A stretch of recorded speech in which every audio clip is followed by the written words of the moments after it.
Happy Friday to Mrs. Brown's, Mrs. Hall's, Mrs. Healy's, and Mr. Kastner's classes. I'm going to read a little bit more of The One and Only Ivan. Don't forget The One and Only Bob comes out in May. Should be a good one. And the movie comes out over the summer. Mac. Usually Mac leaves after the last show, but tonight he is in his office working late. When he's done, he stops by my domain and stares at me for a long time while he drinks from a brown bottle. George joins him, broom in hand, and Max says the thing he always says. How about that game last night? And business has been slow, but it'll get better. You'll see. And don't forget to empty the trash. Mac glances over at the picture Julia is drawing. What are you making? He asks. It's for my mom, Julia says. It's a flying dog. She holds up her drawing, eyeing it critically. She likes airplanes and dogs. Mac murmurs, sounding unconvinced. He looks at George. How's the wife doing anyway? About the same. She has a good day and a bad day.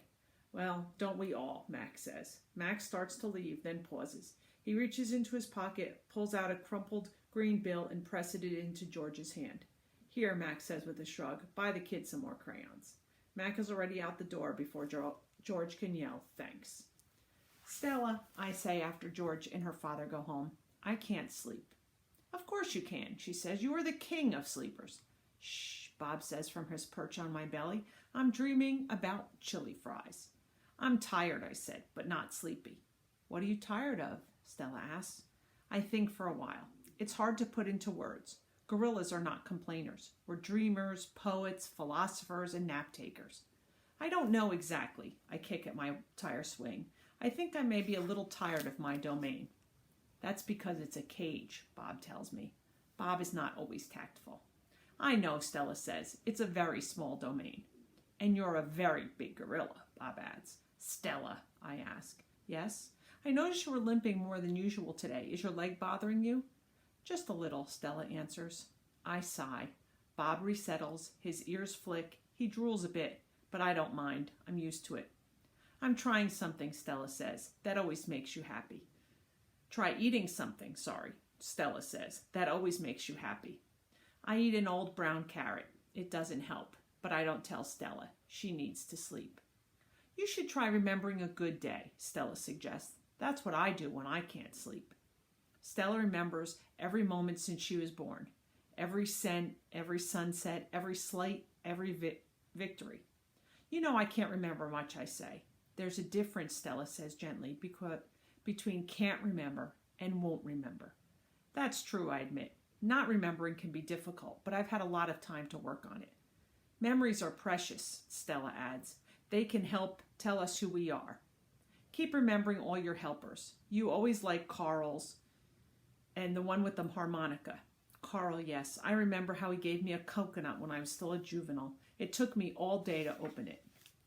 I try to recall other helpers I have known, the humans who cleaned my domain and prepared my food and sometimes kept me company. There was Juan, who poured Pepsis into my waiting mouth, and Katrina, who used to poke me with a broom when I was sleeping, and Ellen, who sang, How much is that doggy in the window?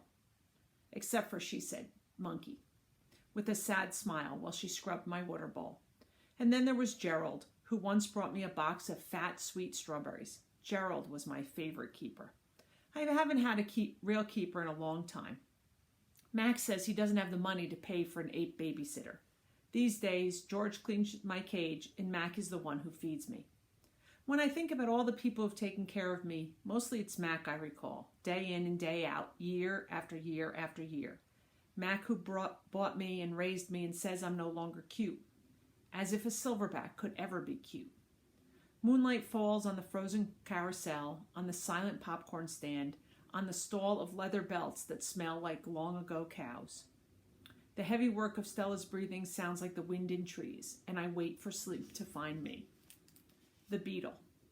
Mac gives me a new black crayon in a fresh pile of paper. It's time to work again. I smell the crayon, roll it in my hands, press the sharp point against my palm. There's nothing I love more than a new crayon. I search my domain for something to draw. What is black? An old banana peel would work, but I've eaten them all. Knot tag is brown. My little pool is blue. The yogurt raisin I'm saving for this afternoon is white, at least on the outside. Something moves in the corner. I have a visitor. A shiny beetle has stopped by. Bugs often wander through my domain on their way to somewhere else. Hello, beetle, I say. He freezes, silent. Bugs never want to chat. The beetle's an attractive bug with a body like a glossy nut. He's black as a starless night. That's it, I'll draw him. It's hard making a picture of something new. I don't get that chance very often. But I try.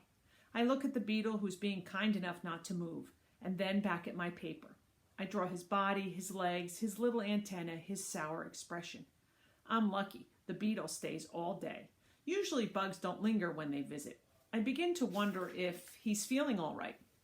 Bob, who's been known to munch on bugs from time to time, offers to eat him.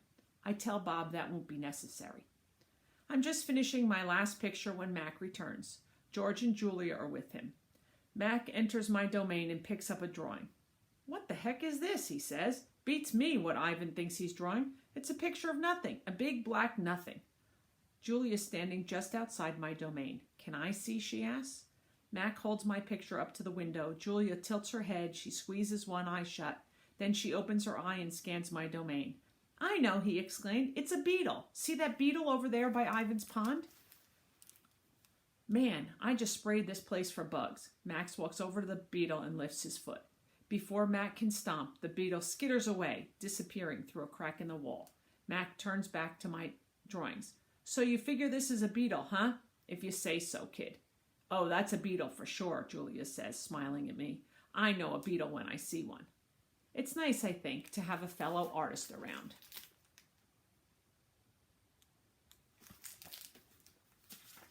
Change.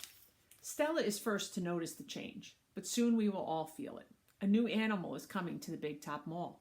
How do we know this? Because we listen, we watch, and most of all, we sniff the air. Humans always smell odd when change is in the air, like rotten meat with a hint of papaya. Guessing. Bob fears our new neighbor will be a giant cat with slitted eyes and a coiled tail. But Stella says a truck will arrive this afternoon carrying a baby elephant. How do you know, I ask. I sample the air, but all I smell is caramel corn. I love caramel corn. I can hear her, Stella says. She's crying for her mother. I listen. I hear the cars charging by. I hear the snore of the sun bears in their wire domain, but I don't hear any elephants. You're just hoping, I say. Stella closes her eyes. No, she says softly, not hoping, not at all. Jambo. My TV is off, so while we wait for our new neighbor, I ask Stella to tell us a story. Stella rubs her right front foot against the wall. Her foot is swollen again, a deep, ugly red. You're not feeling well, Stella, I say. You could take a nap and tell us a story later. I'm fine, she says, and she carefully shifts her weight. Tell us the Jambo story, I said. It's a favorite of mine, but I don't think Bob has ever heard it. Because she remembers everything, Stella knows many stories. I like colorful tales with black beginnings and stormy middles and cloudless blue sky endings. But any story will do. I'm not in the position to be picky. Once upon a time, Stella begins, there was a human boy. He was visiting a gorilla family at a place called the zoo. What's a zoo? Bob asks. He's a street smart dog, but there's much he hasn't seen. A good zoo, Stella says, is a large domain, a wild cage, a safe place to be. It has room to roam and humans who don't hurt.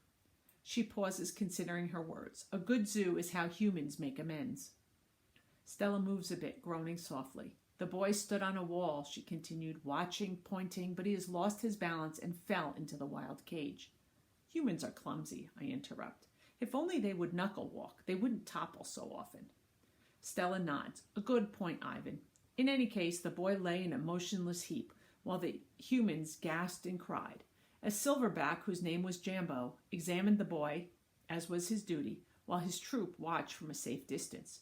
Jambo stroked the child gently. He smelled the boy's pain, and then he stood watch. When the boy woke, his humans cried out, "Stay still, don't move!" because they were certain, humans are always certain about things, that Jambo would crush the boy's life from him. The boy moaned. The crowd waited, hushed, expecting the worst. Jambo led his troop away. Men came down on ropes and whisked the child to waiting arms. Was the boy all right? Bob asked. He wasn't hurt, Stella says.